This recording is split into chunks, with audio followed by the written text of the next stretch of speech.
வணக்கம். நம்ம PGTRB commerce பார்த்துட்ருக்கோம். ஸோ காமர்ஸ்லேயே நம்ம லாஸ்ட் கிளாஸில் வைண்டிங் அப்ன்ற சாப்டர் நம்ம ஸ்டார்ட் பண்ணோம். ஸோ அந்த சாப்டர்லேருந்து இப்போ நம்ம கண்டினியூ பண்ணலாம். ஓகே. ஸோ வைண்டிங் அப்னா நம்ம சொன்னோம், ஒரு பிஸ்னஸ் வந்து நம்ம ஸ்டார்ட் ஆகி நல்லா போயிட்டு இருந்துச்சுன்னா அது வைண்ட் அப் ஆகிறதுக்கு அவ்வளோ வாய்ப்பு கிடையாது.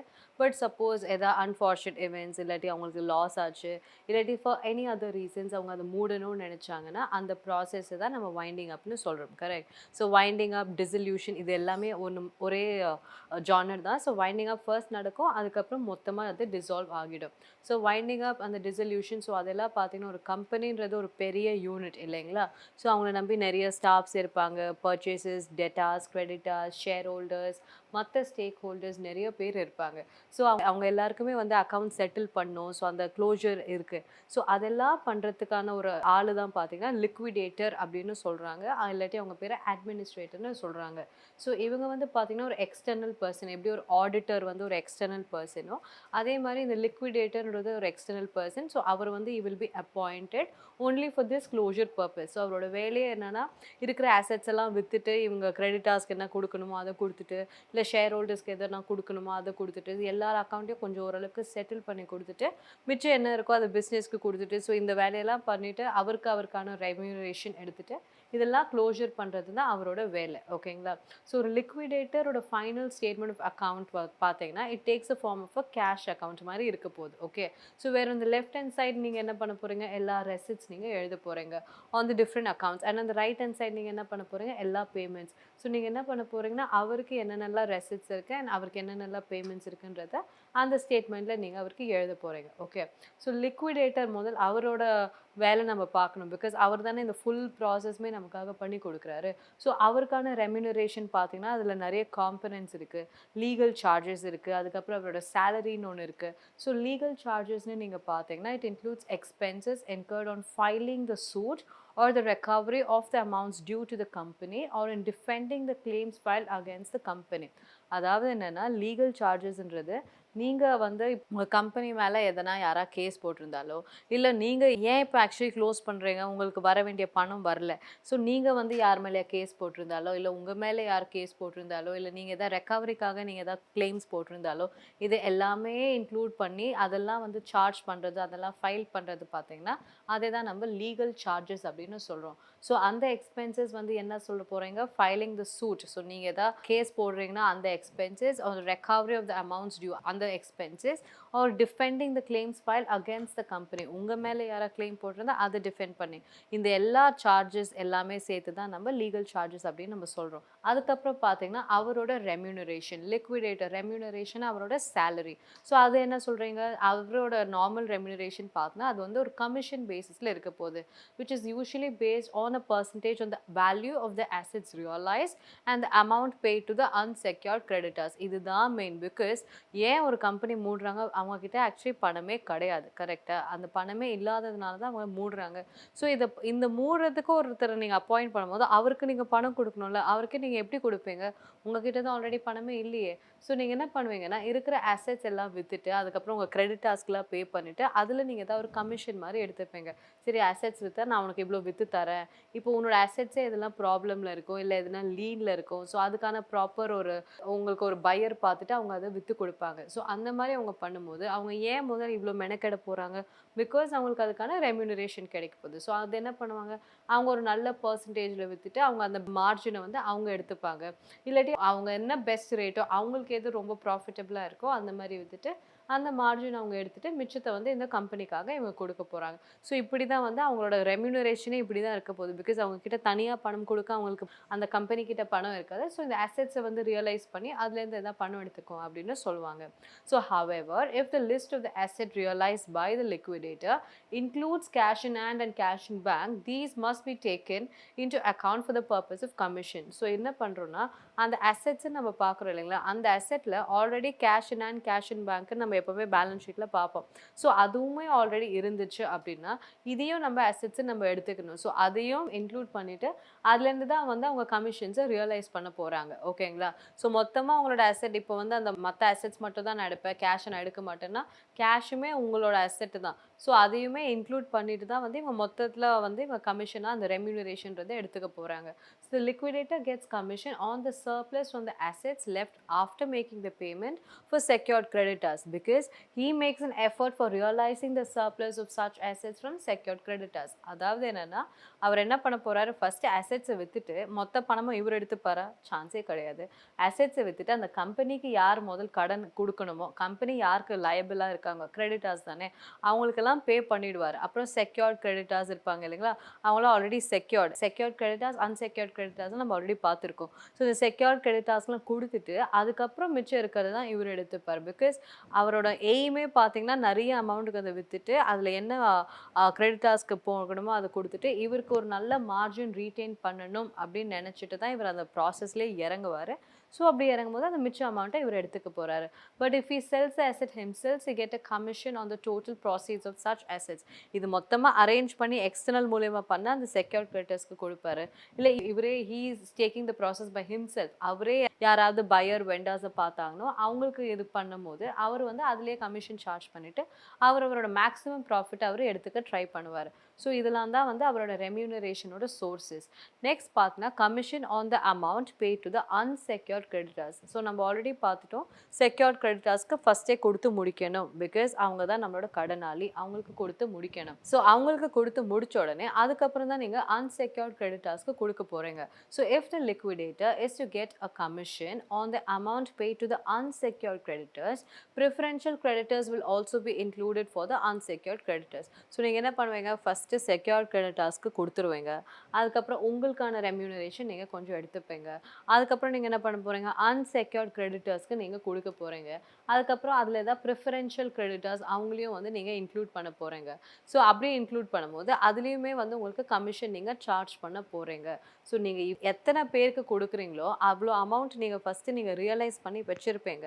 அந்த அமௌண்ட்டில் இருந்து தான் நீங்கள் இவங்க எல்லாருக்குமே நீங்கள் பே பண்ண போகிறீங்க. ஸோ ஒவ்வொருத்தருக்கிட்டையும் உங்களுக்கு நீங்கள் பணத்தை நீங்கள் அரேஞ்ச் பண்ணி நீங்கள் நெகோஷியேட் பண்ணி கொடுக்கும்போது எல்லாத்துலேயுமே நீங்கள் கமிஷன் சார்ஜ் பண்ண போகிறீங்க. பிகாஸ் இவங்க எல்லாருக்குமே நீங்கள் பணம் கொடுக்கலன்னா இவங்க எல்லாருமே இந்த கம்பெனிக்கு மேலே கேஸ் ஃபைல் பண்ண போகிறாங்க. ஸோ அது அந்த கம்பெனிக்கே வந்து ரொம்ப கெட்ட பேராக இருக்க போகுது. கரெக்ட். ஸோ அப்படி இருக்கும் போது அவங்க என்ன நினைப்பாங்க, இது எப்படியா நம்ம குறைக்கணுன்றதுக்காக நீ எல்லாத்துக்குமே பே பண்ணப்பா, நீ இவ்வளோ கமிஷன் எடுத்துக்கப்பா அப்படின்னு சொல்லிட்டு அந்த அந்த கம்பெனி வந்து அந்த லிக்விடேட்டர்கிட்ட சொல்ல போகிறாங்க. ஸோ அவர் ஒவ்வொரு பேமெண்ட் பண்ணும்போதும் அவர் அதுக்கான கமிஷன் அவரை சார்ஜ் பண்ண போகிறாரு.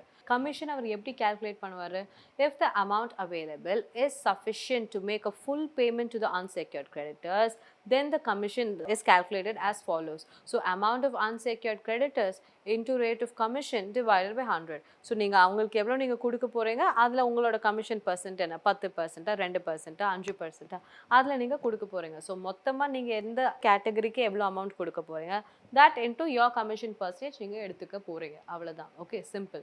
So if the amount available is not sufficient to make the full payment to the unsecured creditors, அப்போ உங்களோட ஃபார்முலா என்ன, amount available for the unsecured creditors into rate of commission by 100 plus the rate of commission. அப்படின்னா 20 by 120. முன்னாடி 20 by 100% இருந்துச்சு. கரெக்டா? இப்போ வந்து என்ன பண்ணுவீங்க, 20 divided by 100 plus அந்த மேலே என்ன 20யோ அதே 20யை நீங்கள் இங்கே போட போகிறீங்க. ஸோ அமௌண்ட் மொத்தமாக இருந்துச்சுன்னா நீங்கள் மொத்தமாக கொடுக்க போகிறீங்க. மொத்தமாக இல்லைன்னா எவ்வளோ இருக்கோ அதுக்கேற்ற மாதிரி 20 by 120 or 15 by 115 போட்டுட்டு நீங்கள் கால்குலேட் பண்ண போகிறீங்க. ஸோ இப்படி தான் நீங்கள் உங்கள் கமிஷனை சார்ஜ் பண்ண போகிறீங்க. ஓகேங்களா? ஸோ உங்கள் லிக்விடேட்டர் ரெம்யூனரேஷன் என்ன, அது லீகல் சார்ஜஸ் உண்டு, அப்புறம் உங்களோட கமிஷன் சார்ஜஸ் உண்டு. ஓகே, நெக்ஸ்ட் அவங்களோட ஃபினான்ஷியல் ஸ்டேட்மெண்ட் எப்படி இருக்க போகுது, லிக்விடேட்டரோட ஃபினான்ஷியல் ஸ்டேட்மெண்ட் எப்படி இருக்க போகுது. So liquidation of company means a termination of the legal existence of the company. So under such circumstances the assets of the company are disposed of and the debts are paid out of the amounts realized. So நம்ம already சொல்லிட்டோம், நீங்கள் லிக்விடேஷனாக அந்த company முடிய போகுது. So உங்களுக்கான நீங்கள் எப்படி அந்த கம்பெனியை நீங்கள் இழுத்து மூடுவீங்க, நீங்கள் இத்தனை வருஷம் சேர்த்து வச்ச அசெட்ஸ் எல்லாம் நீங்கள் விற்றுட்டு உங்களோட கடனாளிகளுக்கெல்லாம் நீங்கள் கொடுத்துட்டு அதுக்கப்புறம் தான் உங்கள் அக்கௌண்ட்ஸை நீங்கள் க்ளோஸ் பண்ண போகிறீங்க. Correct. From the contributions made by the members and the surplus if any is distributed among the members proportion to the holding. நம்ம ஆல்ரெடி பார்த்துட்டோம். ஃபர்ஸ்ட் நம்ம வந்து கிரெடிட்டார்ஸ் கொடுப்போம், அது செக்யூர்ட் கிரெடிட்டார்ஸ் கொடுப்போம், அதுக்கப்புறம் அன்செக்யூர்ட் கிரெடிட்டார்ஸ் கொடுப்போம், ப்ரிஃபரன்ஷியல் கிரெடிட்டார்ஸ் கொடுப்போம். இவங்களுக்கு நம்ம கொடுக்க போகிறோம். So the methods of winding up of company. So நீங்கள் எப்படியெல்லாம் நீங்கள் வைண்ட் அப் பண்ண போகிறீங்க. ஸோ நீங்கள் ஃபஸ்ட் பார்க்க போறீங்க. ஒண்ணு கம்பல்சரி வைண்டிங் அப். நீங்க மூடியே ஆகணும். உங்களுக்கு வேற நிலைமையே இல்ல. அவ்ளோ டெட்டட் இருக்கு. உங்களோட டெட் சர்வீஸ் கவரேஜ் ரேஷியோ ரொம்ப பரிதாபமா இருக்கு. உங்களோட எபிட்டா நல்லா இல்ல. உங்க எபிட் நல்லா இல்ல. உங்களோட லிக்விடேஷன் அந்த ஐ மீன் அந்த என்டையர் ப்ராசஸுமே வந்து பார்த்தீங்கன்னா, இட் இஸ் சோ இன்டிஸ்பென்சிபிள் அந்த மாரி உங்களோட பொசிஷன் இருக்கு. ஓகே. உங்களால மார்க்கெட்ல சர்வைவே பண்ண முடியாது. ஸோ அததான் நம்ம கம்பல்சரி வைண்டிங் அப்ன்னு சொல்றோம். இன்னொன்னு வந்து வாலண்டரி வைண்டிங் அப். நீங்க என்ன நினைக்கிறீங்கன்னா, நீங்க மேபி உங்களுக்கு ஓகே.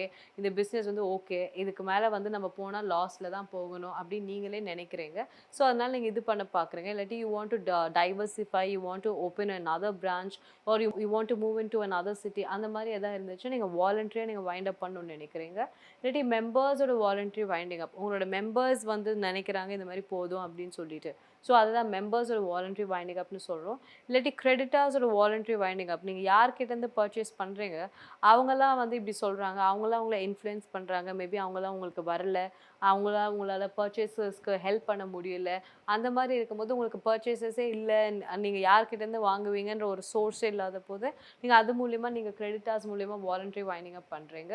ஒரு voluntary winding up by the supervision of the court. So supervision கோர்ட்டே சொல்லுது நீங்க மூடணும் அப்படின்னு சொல்லிட்டு, அந்த மாரி நீங்க பண்றீங்க.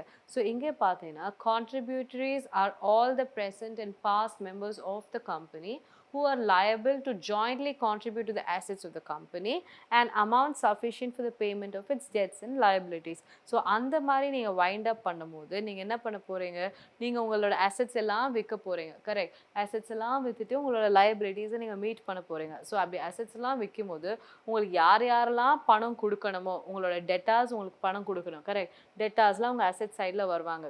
அதுக்கப்புறம் வேற யார் வருவாங்க? கேஷ் இன் பேங்க்னா அந்த பேங்க் வந்து உங்களுக்கு பணம் குடுக்கணும். பிகாஸ் நீங்க அங்க டெபாசிட் பண்ணி வச்சிருக்கீங்க. அந்த பணம் உங்களுக்கு குடுக்கணும். அதுக்கப்புறம் உங்களோட ஷேர் ஹோல்டர்ஸ் ஏதாவது பணம் இருக்குன்னா, அது உங்களுக்கு குடுக்கணும். ஸோ அந்த மாரி யாரெல்லாம் உங்களுக்கு பணம் குடுக்கணும் அப்படின்னு சொல்றாங்களோ, அவங்க எல்லாரையும் நம்ம கான்ட்ரிபியூட்டரிஸ்ன்னு சொல்றோம். இந்த வைண்டிங் அப் ப்ராசஸ்ல இவங்க ஒரு இம்பார்ட்டன்ட்டான டெர்ம். கரெக்ட். ஸோ இவங்க ஏன் இது பண்ண போறாங்க? To meet the cost of the liquidation and adjust the rights of the contributories among themselves in the event of liquidation of the company.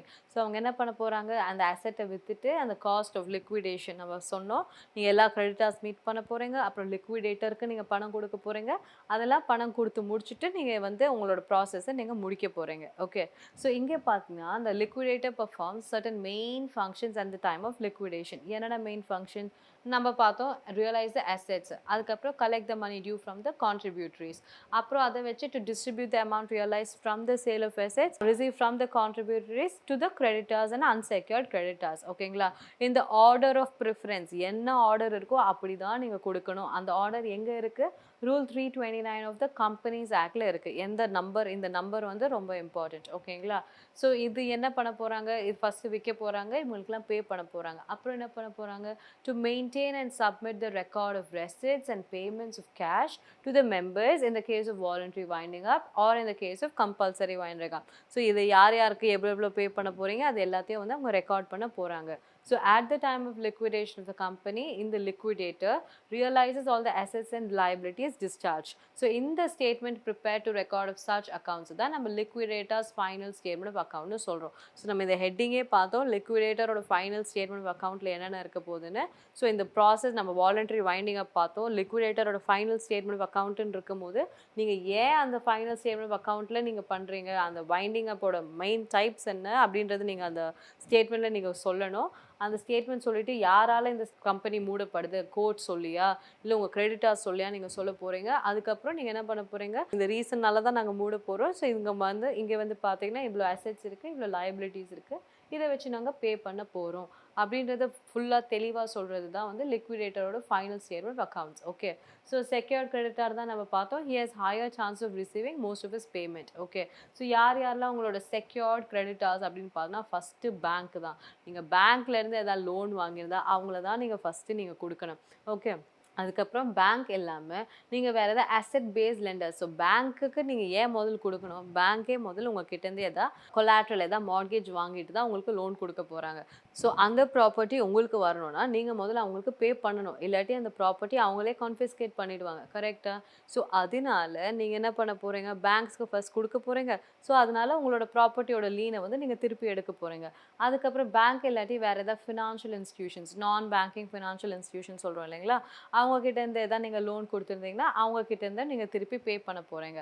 அதுக்கப்புறம் finance and agreement provider. So இந்த மாதிரி யார் யார்கிட்டலாம் நீங்கள் அக்ரீமெண்ட் வச்சு நீங்கள் பண்ணியிருக்கீங்களோ அவங்களுக்கெல்லாம் தான் நீங்கள் ஃபர்ஸ்ட் பே பண்ண போகிறீங்க. Okay, bank, NBFC, financial institution and agreement providers இவங்க எல்லாம். ஓகே, ஸோ செக்யூர்ட் கிரெடிட்டர்ஸை நம்ம 2 கேட்டகரியாக பிரிக்கிறோம். So those with fix charge and those with floating charge. So fix சார்ஜ்னால் இப்போ பேங்க்லாம் பார்த்தீங்கன்னா ஃபுல்லாக இதுதான் இன்ட்ரெஸ்ட் ரேட்டு நீங்கள் முன்னாடியே வந்து நெகோஷியேட் பண்ணியிருப்பீங்க. சில பேர் ஃப்ளோட்டிங் சார்ஜ்னு சொல்லுவாங்க. ஸோ இது வந்து அவங்க வருஷத்துக்கே அப்பப்போ மாற்றிட்டே இருப்பாங்க.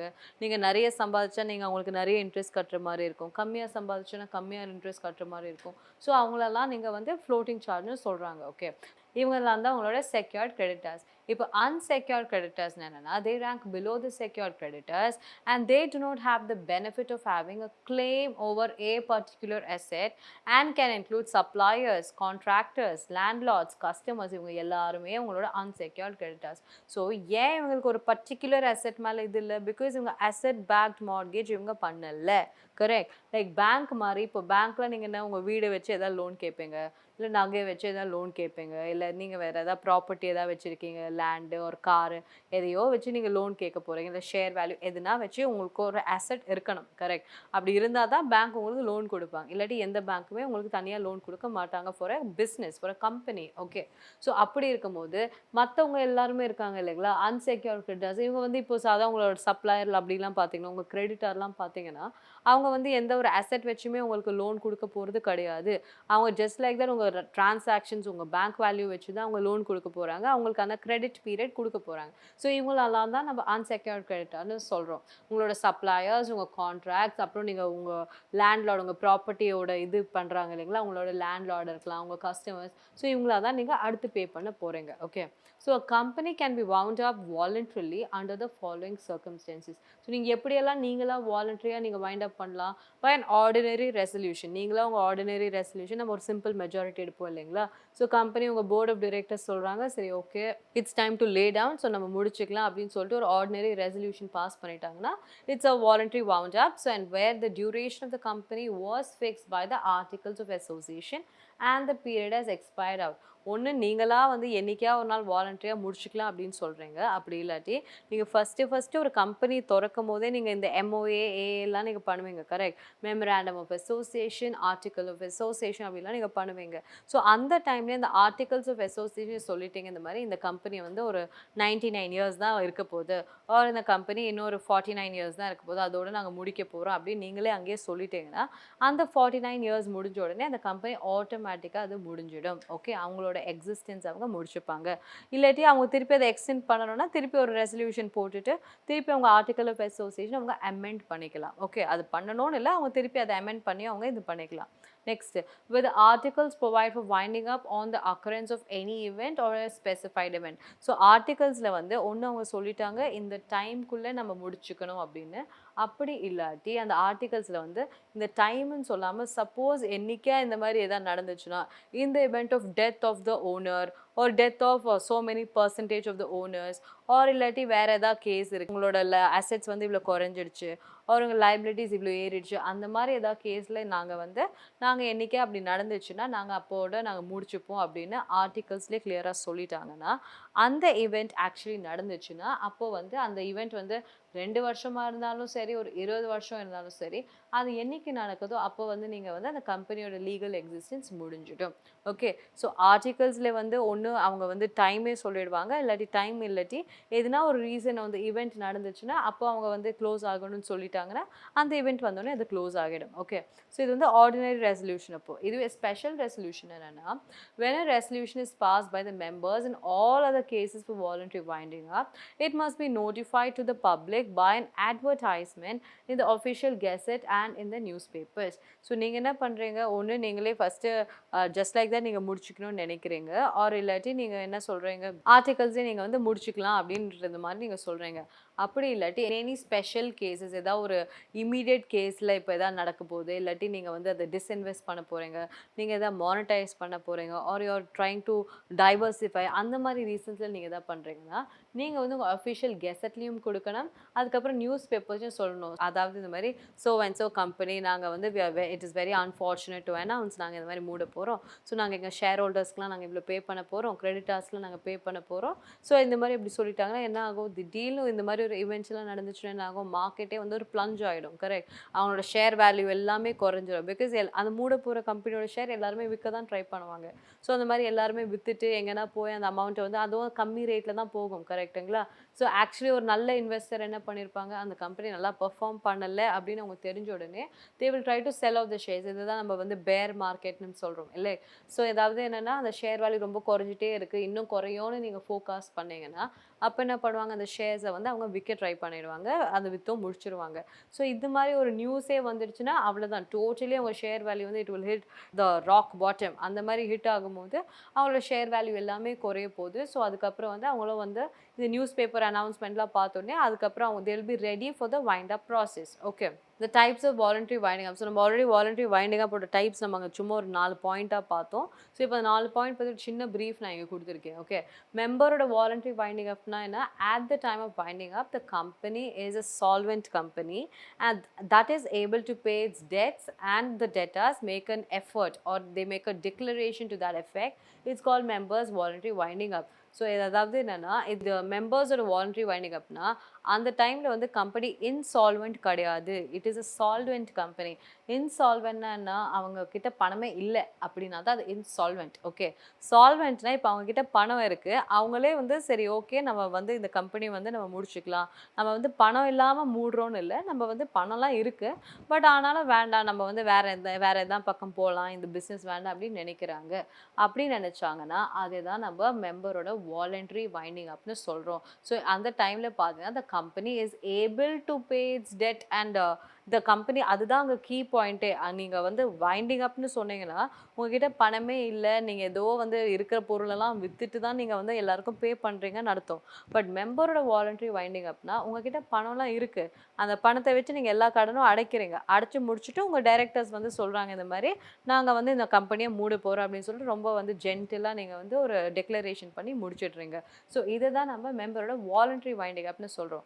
இது கிரெடிட்டரோட வாலண்டரி வைண்டிங் அப்னா நம்ம ஆல்ரெடி என்ன பார்த்தோம், when the declaration of solvency is not made and filed with the registrar, it may be presumed that the company is insolvent. In that case, the company must call a meeting of its creditors for passing the resolution of winding up. அதாவது என்னன்னா, இந்த கேஸில் பார்த்தீங்கன்னா இது voluntary winding அப் கிடையாது, it is என்ன சொல்கிறது, it is ஒரு கம்பல்ஷன் மாதிரி. ஓகேங்களா? ஸோ இங்கே பார்த்தீங்கன்னா இவங்க வந்து இன்சால்வெண்ட் ஆக போகிறாங்க ஒரு ஆகிட்டாங்க. ஸோ இந்த மாதிரி இன்சால்வெண்ட் ஆகிட்டாங்கன்ற போது அவங்க என்ன பண்ண போகிறாங்க, ரெஜிஸ்டார் ஆஃப் கம்பெனிஸ் இருக்குது இல்லைங்களா, அங்கே தானே அவங்க ரெஜிஸ்டர் பண்ணியிருப்பாங்க, அந்த ரெஜிஸ்டார் ஆஃப் கம்பெனிஸ் கிட்ட போய் சொல்ல போகிறாங்க, அதாவது இந்த கம்பெனி இன்சால்வெண்ட் ஆக போகுது. ஸோ அப்படி அவங்க சொல்லும் போது அவங்க வந்து என்ன பண்ண போகிறாங்க, நீங்கள் வந்து ஒரு 100 கிரெடிட்டர்ஸ் கிட்ட ஒரு பொருள் வாங்கியிருப்பீங்க, நீங்கள் ஒரு 30 வருஷமாக பிஸ்னஸ் பண்ணுறீங்க, ஒரு 100 பேர்கிட்ட வாங்கி தான் நீங்கள் வந்து ஒரு 30,000 கஸ்டமர்ஸ்க்கு நீங்கள் விற்றுக்கிட்டு இருக்கீங்க. ஸோ அப்படி இருக்கும்போது அந்த 100 கிரெடிட்டர்ஸ் கிட்ட தான் வாங்கணும் போது அவங்க எல்லாரையுமே நீங்கள் கூப்பிட போகிறீங்க. கூப்பிட்டுட்டு இதை பாருங்கள் எங்களால் முடியல, நாங்கள் 30 வருஷமாக ரொம்ப கஷ்டப்பட்டு இது பண்ணிட்டோம், இப்போ எங்களால் மார்க்கெட்டோட பேஸோட மேட்ச் பண்ண முடியல, ஸோ அதனால் நாங்கள் இப்போ மூட போகிறோம். ஸோ நாங்கள் உங்களுக்கு வந்து இந்த கிரெடிட்டை நாங்கள் வந்து மூட போகிறோம்னு சொல்லிட்டோம். ஸோ இப்போ வந்து நாங்கள் எங்களோட அசட்ஸ் எல்லாம் வந்து நாங்கள் ரியலைஸ் பண்ண ஆரம்பிக்கிறோம், ரியலைஸ் பண்ணிவிட்டு உங்களுக்குலாம் நாங்கள் ஃபஸ்ட்டு கொடுத்துருவோம் அப்படின்றத இவங்க சொல்கிறாங்க. ஸோ இதை தான் நம்ம கிரெடிட்டார்ஸோட வாலண்டரி வைண்டிங் அப்படின்னு சொல்கிறோம். ஸோ இங்கே பார்த்தீங்கன்னா கம்பெனி இன்சால்வெண்ட் ஆகுது. ஸோ மெம்பர்ஸ் டிசைட் பண்ணால் அங்கே இன்சால்வெண்ட் ஆகலை, அது சால்வெண்ட் தான், அவங்கக்கிட்ட பணம் இருக்குது. இங்கே வந்து பார்த்தீங்கன்னா இவங்க வந்து இன்சால்வெண்ட் ஆகிட்டாங்க, இவங்க கிட்ட பணம் இல்லை, ஐ மீன் ரெடியாக இல்லை. ஸோ இவங்க அசட்ஸ் எல்லாம் ரியலைஸ் பண்ணி தான் இவங்களுக்கு கொடுக்க போகிறாங்க. இதுதான் வந்து நம்ம கிரெடிட்டார்ஸ் வைண்டிங் அப்னு பார்க்குறோம். Okay, and different methods of valuation of shares. So இங்கே நீங்கள் பார்த்தீங்கன்னா இப்போ என்ன ஆக போகுது, இந்த கம்பெனி இவங்க மூட போகிறாங்களா, ஸோ அவங்க என்ன பண்ண போகிறாங்க, அவங்க ஷேரெல்லாம் விற்று தான் வந்து எதாவது பணமாக்க போகிறாங்க. கரெக்ட். ஸோ அப்படி நீங்கள் பண்ணும்போது அந்த டைமில் நீங்கள் எப்படி உங்கள் ஷேரை வேல்யூ பண்ணுவீங்க, how are you going to value your shares? So share valuation is a technique of determining the actual worth of a company using quantitative techniques. So நீங்கள் என்ன பண்ண போகிறீங்க, ஆல்ரெடி உங்கள் ஷேர் வந்து உங்கள் மார்க்கெட்டில் வந்து இப்போ வந்து ஒரு 150 ரூபா ஒரு 200 ரூபா பர் ஷேர் அப்படின்னு உங்களோட வேல்யூ இருக்குது. ஸோ நீங்கள் என்ன பண்ண போகிறீங்க, at the time of voluntary winding up நீங்கள் என்ன பண்ண போகிறீங்க, நீங்கள் வந்து குவான்டிடேட்டிவ் மெத்தட்ஸ் வச்சுட்டு நீங்கள் வந்து டிசைட் பண்ண போகிறீங்க இப்போ நம்மளோட ஷேர் வேல்யூ என்ன நீங்களா நினைக்கலாமா ஒரு 10 ரூபாய் குறைச்சிக்கோ 30 ரூபாய் குறைச்சிக்கோ நீங்களா அது பண்ண முடியாது. ஸோ நீங்க வந்து குவான்டிடேட்டிவா அதை பண்ண போறீங்க. அது அப்படிதான் நீங்க வந்து அதை கால்குலேட் பண்ண போறீங்க. ஸோ அது யார் பண்ணுவாங்க? அனலிஸ்ட் தான் பண்ணுவாங்க. Correct. So stock market analyst நம்ம சொல்றோம் டேட்டா அனலிஸ்ட் மாதிரி அவங்கெல்லாம் ஸ்டாக் மார்க்கெட் அனலிஸ்ட். ஸோ அவங்க வந்து ஃபினான்ஷியல் இவாலுவேஷன் பண்ணிட்டு அவங்க உங்களோட ஷேர் வேல்யூவை கால்குலேட் பண்ண போறாங்க. So analyst use the companies financial information உங்களோட கேஷ் ஃப்ளோ என்ன, அசெட்ஸ் என்ன, கேபிட்டல் ஸ்ட்ரக்சர் என்ன, ஃபியூச்சர் கேஷ் ஃப்ளோஸ் என்ன, இது எல்லாத்தையுமே கால்குலேட் பண்ணிவிட்டு இதெல்லாம் வச்சு தான் உங்களோட கரண்ட் ஷேர் வேல்யூ என்னன்னு அவங்க பார்க்க போகிறாங்க. ஸோ உங்களோட அசெட் என்ன, இதுக்கப்புறம் நீங்கள் அசெட் இன்னும் எவ்வளோ ரியலைஸ் பண்ண போகிறீங்க, இப்போ உங்களோட கேஷ் ஃப்ளோ எப்படி இருக்குது, நீங்கள் எவ்வளோலாம் ரியலைஸ் பண்ண போகிறீங்க, இன்னும் அடுத்த ஃப்யூச்சரில் இமீடியட் ஃப்யூச்சரில் உங்களோட கேஷ் ஃப்ளோ எப்படி இருக்க போகுது, இதெல்லாம் நீங்கள் பண்ணிட்டு தான் உங்களோட கரண்ட்டோட ஷேர் வேல்யூவை நீங்கள் கால்குலேட் பண்ண போகிறீங்க. So a share is considered as overvalued when the market price is higher than the intrinsic value. Okay.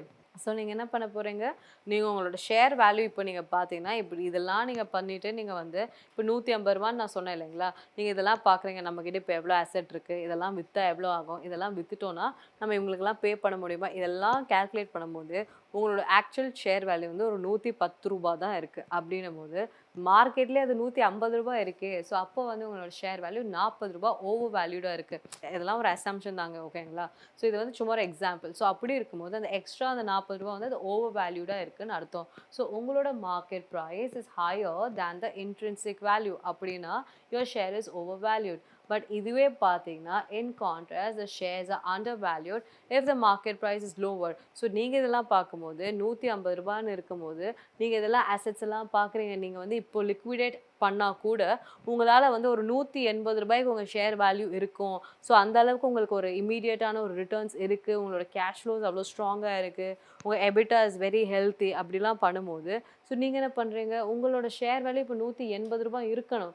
But already இப்போ நீங்கள் என்ன பண்ண போகிறீங்க, நீங்கள் நல்லா பர்ஃபார்ம் பண்ணல அப்படின்னு சொல்லிட்டு எல்லாருமே உங்கள் ஷேரை விற்க ஆரம்பிச்சிட்டாங்க, யாரும் உங்கள் ஷேரை வாங்கலை. ஸோ அதனால வந்து உங்களோட ஷேர் வேல்யூ கம்மியாகவே இருக்குது. ஸோ அதை தான் நம்ம வந்து அண்டர் வேல்யூ ஆஃப் ஷேர்ஸ் அப்படின்னு நம்ம சொல்கிறோம். Okay. So under valued shares R considered as an excellent investment opportunity by the value investors or people who practice value investing. கரெக்ட்டுங்களா. So under value of shares யாருக்கு அது கஷ்டம், உங்களுக்கு. அதாவது நீங்கள் தான் கம்பெனி அப்படின்னா உங்களோட கம்பெனி ஓனர்ஸ்க்கு தான் வந்து அது கஷ்டம்.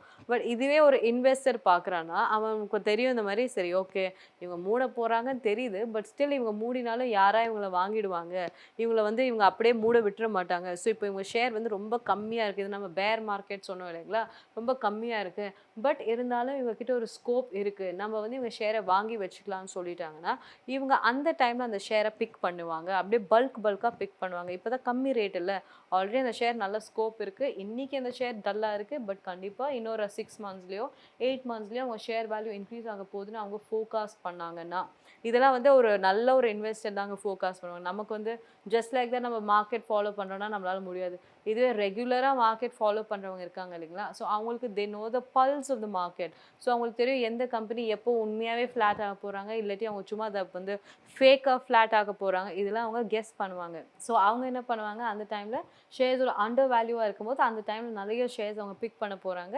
ஸோ அதை தான் வந்து வேல்யூ இன்வெஸ்டிங் அப்படின்னு சொல்லுவோம். அவங்க வந்து அந்த டைமில் அவங்க they make the best out of the value for money அவங்களுக்கு அது கிடைக்கிது. ஓகே.